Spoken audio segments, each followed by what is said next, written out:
Кыргызстан менен Тажикстан ортосуна чек ара маселеси көп жылдар бою чечилбей келген көйгөйлөрдүн түйүнү болгон. Талаштын түпкү себеби 1920 жылдары Кремлде чийилген чектерде этникалык айырмачылыктар жана аймактын негизги ресурстары болгон сууга жана жайыттар эсепке алынган эмес. Натыйжада жүздөгөн километр талаштуу тилкелер пайда болуп, үйлөр болсо шахмат иретинде жайгаштырылган.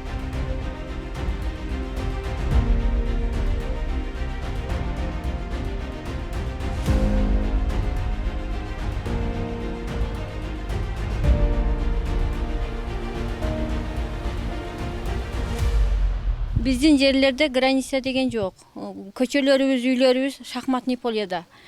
10 кыргыз, 10 тажик, анан ортодо дагы кандайдыр бир чекте тажиктер, кыргыздар ошондой жашайбыз. Биз жашаган жер айылдын эң четиде. Айылдын башы бизден башталат. Мына шу жер граница, тажик келет, бүт.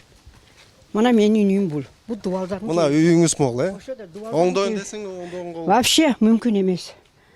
Ушуну коронун ичинде бирдемке салсаңар ким көрмөгүл эле дейм да, ошончу. Жок, койбойт. Мына азыр бул мазар. Мына бул жер азыр мазар да. Мазар. Ошо жердин дубалы оңнап калган. Өткөндө шагылдап кеп төгүп ташады. Дубалды песке блок менен көтөрөйүк десе, келип токтотуп койду. Азыр керек эмес, эми эки жак граница чечилсе, анан мейли дейли. Граница бөлүнмөйүнчө эч кандай жок. Эми буга чейин 30 жылдан бери чечилбегенден азыр кантип чечилет? Ошо да. Ошону айтсак да неме кылбайт да. Качан бөлүнөт, анан Убада берип атышабы? Убада берип атат. Эми кече жакында бир жерден уксам айтты. Граница деди 2019 жылга чечилет экен. Угучу биз отурабызбы? Кебетебизди көрдүңбү мына? Жашоо ушундай. Мына жаңы туалетти март айынан баштаганбыз. Тереңдиги 4 метр кылып, эми зыян тийбесин эмес чыкпасын деп эми баштадык. Баштаганда эки мамлекеттин, Кыргызстан менен Тажикстандын представительдери келип, мүмкүн эмес строительство деп эми буздурупчат. Эми мага бул эң бир керектүү нерсе да. Сыртка чыга албасам, бирөөдүн коргонуна бара албасам, бузуп ташады. Анан кече жакында бир жума болду. Күйөөм айтты, эми сен бияка киргенге болбойт деп атасың. Камаса мени камасынчы, баштайынчы деп эми дагы кайра баштады. Эми биягы дагы арты эмне болот билбейм. Туалет үчүн камап коюш мүмкүн турбайбы, өзүңүздүн короңузда салган? Прокуратурадан чечим бар деп атат. Өкмөттөн звонок болду, токтоткула, граница чечилет деп. Март айында айткан уже. Мына март өттү, апрель, май, июнь, июль, мына август келди. Эми мага основной эле коро жайым майыл өлбөм кессин. Туалет эң бир зарыл азыр ушул күнгө. Ошол убакта мындай эң керектүү нерсе да туалет. Туурабы? Эми чындык сөз да булчу. Уят нерсе эч нерсе жок. Баарына керектүү нерсе, эң керектүү нерсе. Аны ошо кура албай жаткан абдан таң калышкан да. Ошол уруксат бербесе деле курам деп намыстанып айтпадыңыз беле? Анан кийин ошол курулган турбайбы, туалет? Ооба, ошо курулду. Эми ошол убакта мен келин алган аткан элем да. Анан эми келиндер куда күтүп, мейман келсе мен үйүмдө эми эң бир зарыл нерсе жок болсо, уят эле болмокмун да. Эми ошондо не болсо ошо болсун, өзүм айткандай, байым айткандай камаса камасынчы. Биз туалетибизди кура албасак не кылып жүрөбүз, анан курдук, Кудайга шүгүр. Мына мындан бияка тынчылык болуп ошол кече 20-22 жыл уруштарда короо жайыбызда бир да малыбыз дагы жок эле. Мал кылганга, бир иш кылганга, стройка кылганга да бизде мүмкүнчүлүк жок эле. Мүмкүнчүлүк жок дегенибиз, себеби уруш болгон убакта ушу мал жанылдыгыбызды баарыбыз ташап каччубуз да.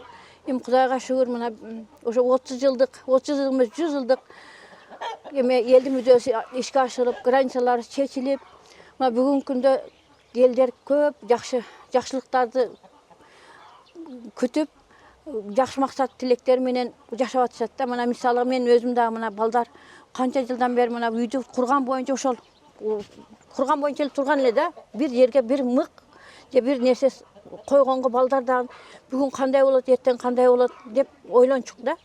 Азыр мына граница чечилгенден кийин балдар көздөрүнө күч кубат болуп, ремонт иши башталып, үйдө кичине биз дагы жакшы жашоо баштайлык деп ошо жакшы нукка түшүп атабыз да.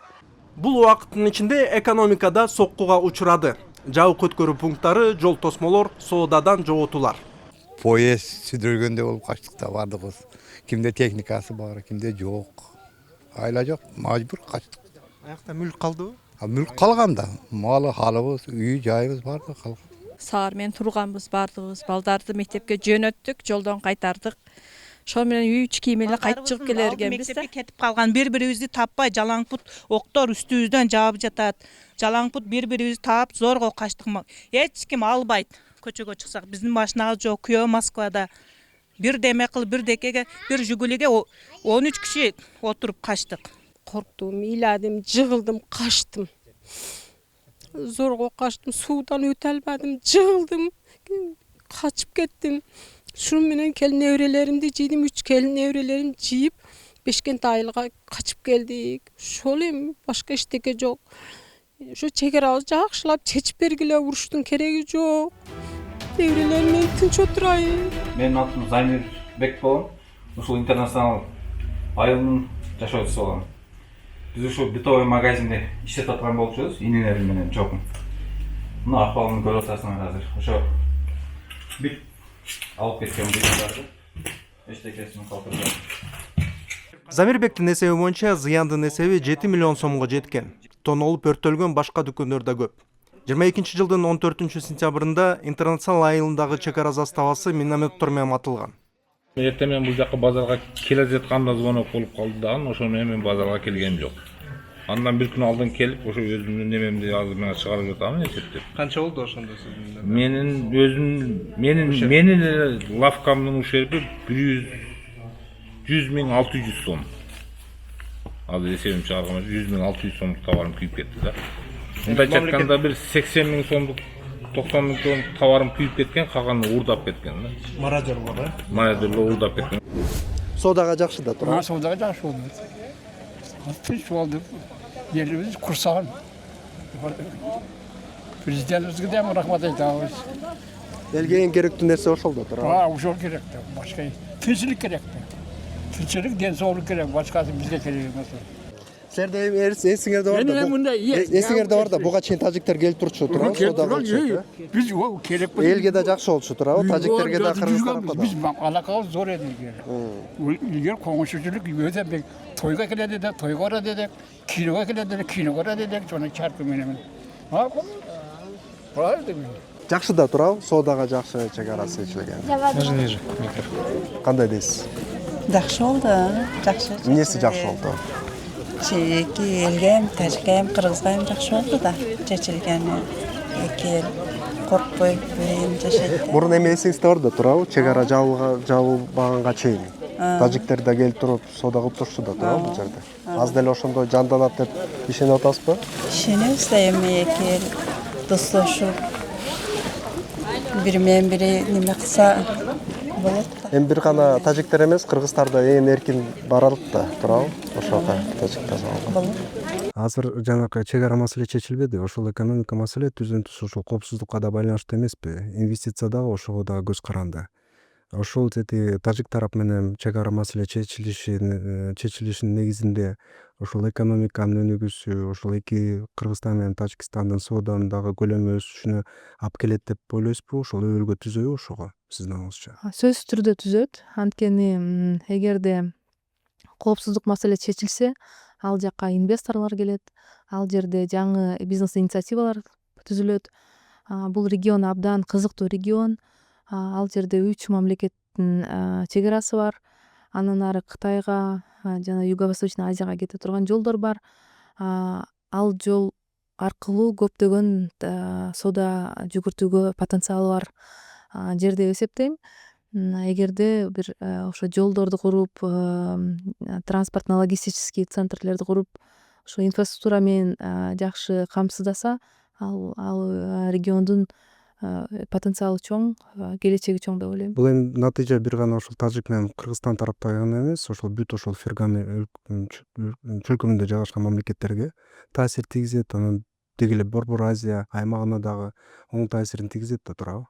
Ооба, оң таасирин тийгизет.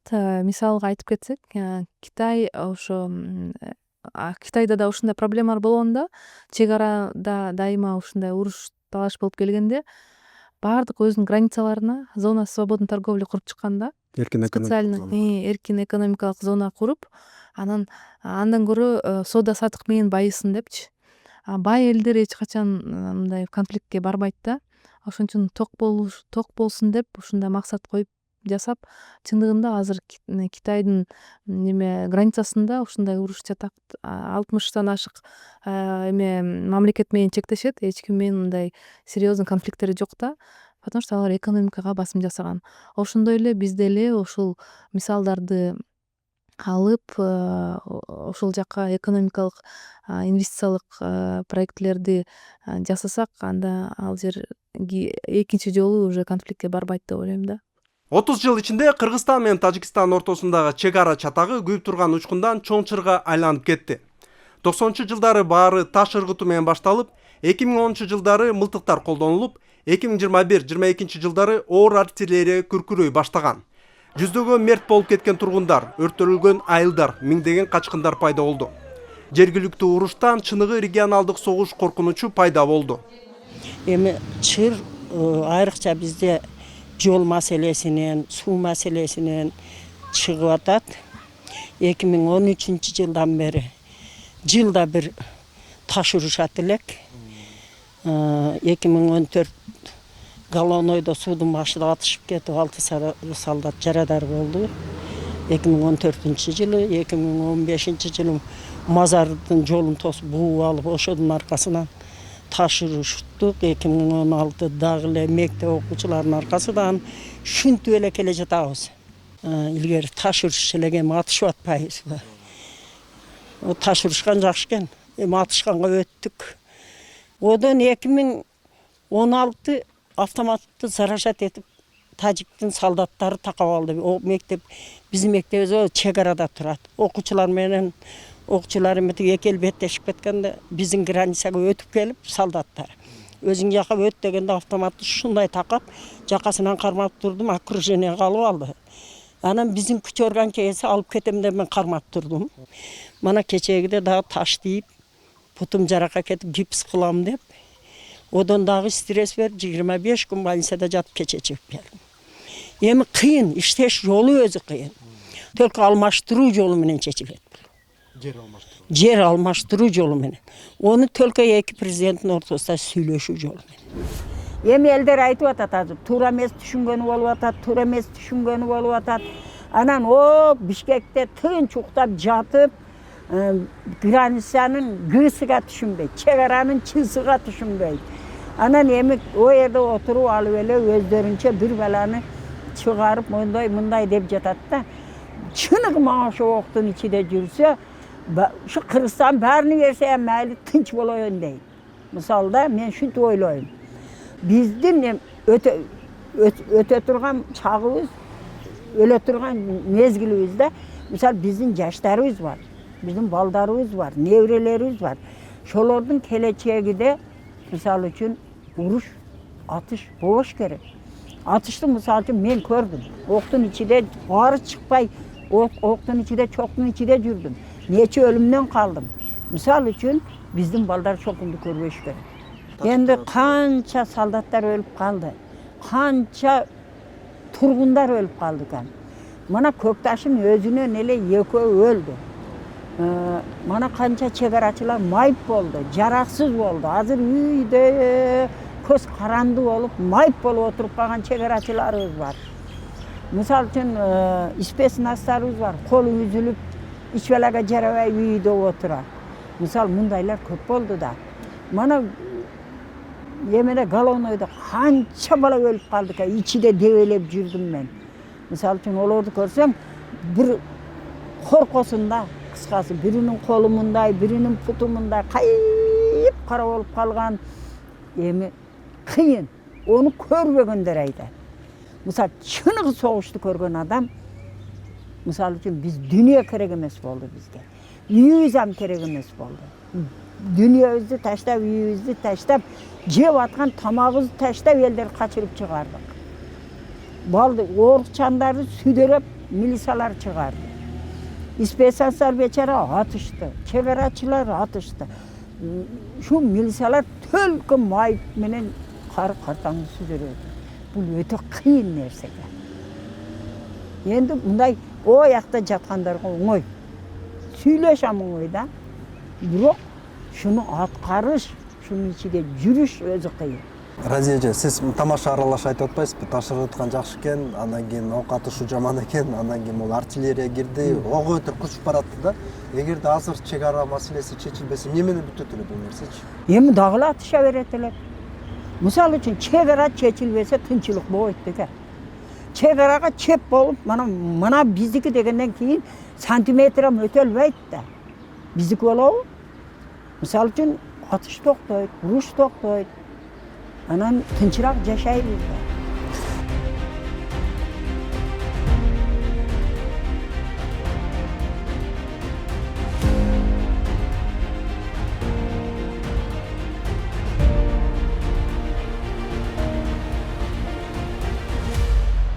Тажикстан менен Кыргызстандын ортосундагы чек ара маселелерин эки тараптуу негизде чечүү эки өлкөнүн саясий жетилгендигин көрсөтөт. Келечектеги чыр-чатактардын коркунучун жок кылат. Ошондой эле мамлекеттердин туруктуулугун жана көз карандысыздыгын бекемдейт. Бүтүндөй Борбордук Азиянын коопсуздугуна өбөлгө түзөт. Негизи эле ошо Кыргызстан менен Тажикстандын ортосундагы чек аранын чечилиши бүгүнкү күндө чечилип аткандыгы деле ошол дүйнөлүк кубулуштарга, геосаясий дүрбөлөң заманга туш келип аткан ошолордун түрткүсү менен чечүүгө бара алдык деп түшүнсөк болот. Эки тараптын өз алдынча эркин эки мамлекеттин ортосундагы бийликтердин келишими катары бул эң маанилүү нерсе болду. Үчүнчү тарапка кайрылбай. Албетте 21-жылдагы, 22-жылдардагы кандуу окуялар болуп кеткенде бизге кол салышты, аны ачык эстеп жүрөбүз, ал тарыхта калчу нерсе. Ошондой кыйын кездерде албетте кээде чакырыктар да болду. Бириккен Улуттар уюму келсин же ОБСЕ келсин, кээ бирлер эми ошого кошуп ОДКБ деп атышты. Бирок акыр түбү эң туура болгон жери ошол эки тараптуу гана чечим. Макулдук менен, эркин макулдук менен келишилген чечим болду. Эгер үчүнчү тараптын силер эми бул жактан берип койгула, силер алып койгула деген чечим болсо, мүмкүн ал калтырып коймок, кичине жана ыза калтырып коймок, канааттанбай калмакпыз мүмкүн кайсы бир чекитте. Андыктан өтө туура болду жана тарыхый чечим экендиги талашсыз. Тарыхый чечим мүмкүн кайсы бир деңгээлде Борбор Азиядагы 5 мамлекеттин ымала кылуусуна, ортодо бир туруктуу, алгылыктуу диалог, кызматташуу өнүктүрүүсүнө так ушул чечим буюрса өбөлгө түзөт. Мүмкүн эң бизде орчун, оорулуу болгон маселе ошо 5 мамлекеттин ортосундагы маселе так ушул Кыргызстан менен Тажикстандын ортосундагы чек ара болчу. Биз чечип мүмкүн биз ошол регионалдык биригүүнүн ачкычын ачып бердик. 2025-жылдын март айына карата дүйнөнү дүрбөлөңгө салган геосаясий бороондун кызуу маалында Кыргызстан менен Тажикстандын чек ара талаштарын жөнгө салуу чыныгы тынчтыкты орнотуунун үлгүсү болуп калды. Эл аралык реакция талаш тартыштарды дипломатиялык жол менен чечүүнүн жана аймактык кызматташтыкты бекемдөөнүн маанилүүлүгүн баса белгилейт. Бул кадам эки өлкөнүн суверендүүлүгүн жана саясий жетилгендигин көрсөтүп, Борбордук Азияда туруктуулукту камсыз кылууга салым кошот. Ошол эле учурда аймактагы башка мамлекеттерге өз ара сүйлөшүүлөр аркылуу татаал маселелерди чечүүнүн ийгиликтүү мисалын тартуулайт. Эки өлкө тең соода жана стабилдүүлүккө жол ачты. Бул маселе гектарлар менен эмес, келечектеги чыр-чатактардын себептерин жоюу менен өлчөнгөн компромисс болду. Ушундай талаштуу маселеде чекит коюп, өзгөчө Тажикстан менен чечилген маселеде жүздөгөн жерде жер алмаштыруулар болду. Берген жерибиз болду, алган жерибиз болду. Ошонун баарысына камынып барып, батынып чечимге барганы бул албетте чоң сыйга татыйт. Аны авторитардык мамлекет дейбиз, бийлик дейбиз, ар кандай укургу оор мамлекет болуп калды дейбиз. Бирок так ошондой мамлекет, ошондой бийлик мүмкүн бара алмак мындай чечимге. Эгер мындай дымагы болбогон бийлик болсо мүмкүн чоочуп турмак. Анткени негизи эле эл аралык тажрыйбада эске тутушубуз керек. Талаштуу болгон чек ара маселесинде эч качан эки тарап тең 100% меникин алдым, мен ыраазы болдум деп чечпейт. Бул сөзсүз түрдө компромисс болот. Демек компромисс болгон жерде сөзсүз түрдө өз элиң нааразы болот. Бирдемкени берип койдуң, ашып койдуң деп. Эми азыр 34 жылдан бери эгемен болуп келатабыз. Ар бир ошо Кытай менен болгондо, Казакстан менен болгондо, Өзбекстан менен болгондо чек араларда мисалы үчүн биз бердик деп келебиз, нааразы болгондорчу. бербеш үчүн мүмкүн эң башында башка риторика болуш керек болчу. Жанагы талаштуу чийин башка жерден өтүш керек болчу. Биз аны бирок убакытты артка буруп сала албайбыз. Биз бүгүнкү жашап жаткан шарттын негизинде чечкенге аракет кылышыбыз керек. Тажикстан менен болсо ошол Тажикстан тарап мисалы үчүн 24-жылкы карталарды карап аргументтерин келтирип атты. Биз 91-жылдан башташ менин оюмча юридикалык жагынан, логикалык жагынан албетте 91-жылды алышыбыз керек. 24-жыл такыр колдонулушу мүмкүн эмес, бирок Тажикстан үчүн алынгайлуу болгон. Эми бийликтин айтымына караганда ортокко келдик, компромисске келдик. Бир дагы картаны жалгыз бойдон колдонбой, ар жерде ар кандай болду. Канткенде да менимче бул талаштуу нерсени алдын ала дайым болгон талаштуулугу маселени убагында чечип алганыбыз менимче өтө зарыл жана туура нерсе болду. Силер айтып кеттиңиз, границанын ГСин түшүнбөгөндөр ошол азыр сындап атышат депчи, ошол боюнча айтып кетсеңиз. Кээ бирлер айтып атышат да ошондой, биз өзүбүздүн жерибизди утуруп жибердик, суу жактан утуруп жибердик, бул бет болчу андай деп айтып атышат да. Буларга эмне деп жооп бересиз сиз? Endi berбесе албаса чечилбейт. Бул өзү границаны чечиш, бересин аласың. Анан чечилет. Ого чейин чечилбейт да. Сен бербесең менен бербейм да укам. Кыргызстан менен Тажикстан ортосундагы чек ара маселеси чындап эле тезирээк чечилиши керек болчу. Жана бул жерде демография чоң роль ойногон. Тажикстандын калкы 25-жылга карата 10 миллиондон ашты. Өзгөчө калк жыш жайгашкан Фергана өрөөнү басымды күчөттү. Тажик калкынын тездик менен өсүшү жерге, сууга жана жайыттарга муктаж адамдардын көбөйүшүнө алып келди. Бул ресурстар ондогон жылдар бою жаңжалдын себеби да болгон. Эки мамлекеттин ортосундагы чек ара маселеси чечилгени эң маанилүү жана убакыты боюнча эң зарыл болуп турган маселе болчу жана чечилгени өтө жакшы шан болду. Аны биз эки колдоп колдогонубуз туура. Сиз айтканыңыз эң туура нерсе, албетте демографиялык жагынан мурдатан эле ошол баткендин эли жакшы сезет, көрүп жүрөт. Ошол чектеш өлкөмдөрдө, чектеш райондо, областтарында Тажикстандын чоң килейген шаарлары бар. Керек болсо Тажикстандын эң өнүккөн урбанизация болгон аймагы так ошол Ходжент, Согд областы. Биздики болсо эң алыскы районубуз, эң алыскы аймагыбыз Баткен. Экономикалык жагынан айырмачылык өтө көп. Ошого жараша демография өтө көп. Мен кошумчалайт элем, климаттык өзгөрүүлөр дагы басып келаткан. Барган сайын жайыт маселеси, суу маселеси, жер маселеси курчуган сайын Тажикстан тараптын ошол ресурстарга зарылдыгы, суусагандыгы күчөгөн сайын албетте көз артмак күчөмөк.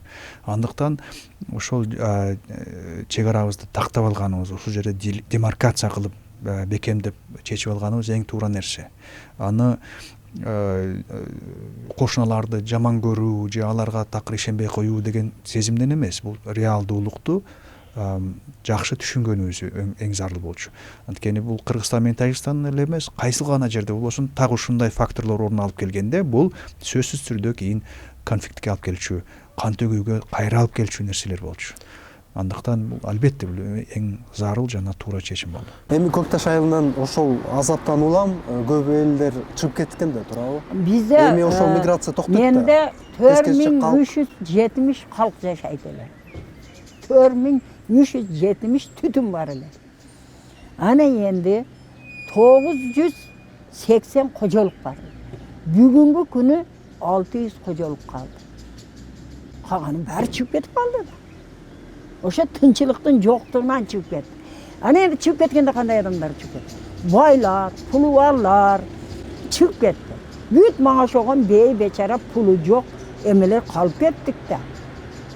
Пулу барлар алып бармактаса табылат, жок мактаса чабылат да. Тажикстан менен Кыргызстан ажайып тоолору Борбор Азиядагы жашоону азыктандырган дарыялардын башаты. Бул маселе боюнча Душанбе жана Бишкектин ортосундагы кызматташуу болбосо, биз чыр-чатакка, кургак жерлерге жана талкаланган экосистемаларга туш болобуз. Энергосистемада, Орто Азия энергосистемасында частота дейт, частота, регулирование частота дейт, 50 Гц менен регулировка жасайт. Аны болсо Тажикстандын, анан Кыргызстандын энергосистемалары жасайт. Ал регулировкасы жок, бир дагы энергосистема иштебейт.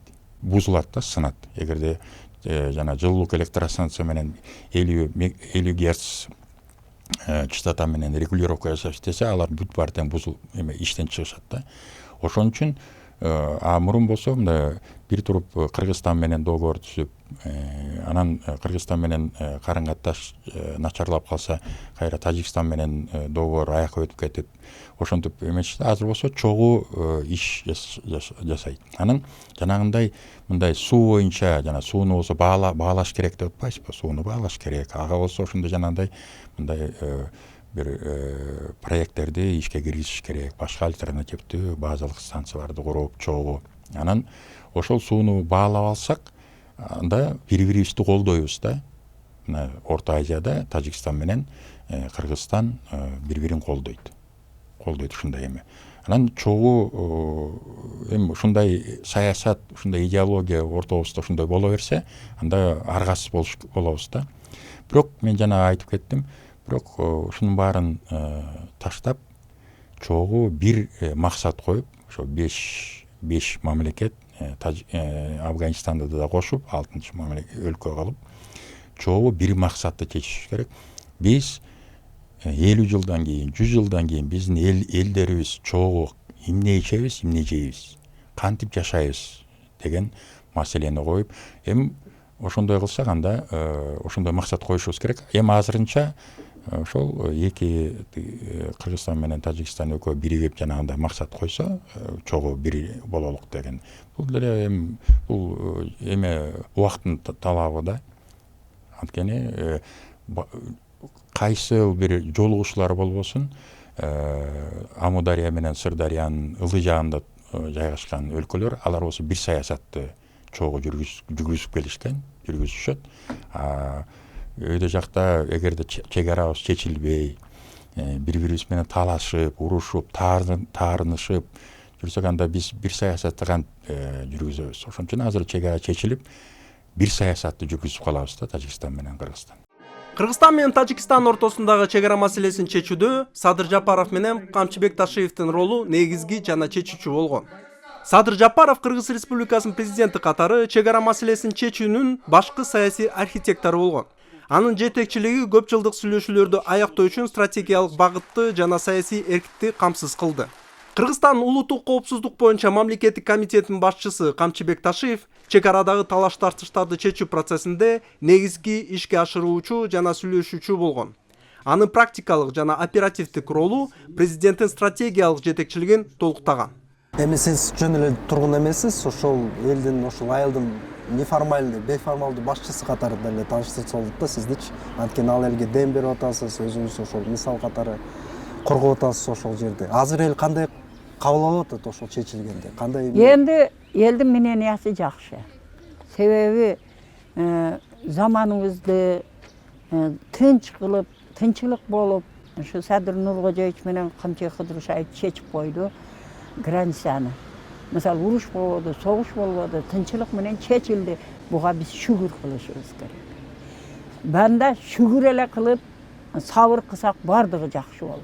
Мен дагы эле көп учурда ушу бийликтин эмесине ушул акыйкатты айтып, кээ бир учурда макул болбой да жүргөн адам да. Анан азыркы учурда ошол жана эмелерди, ушул чек аранын чечилгендиги бул бүгүн эмес, күн өткөн сайын мунун мааниси өтө маанилүү болот.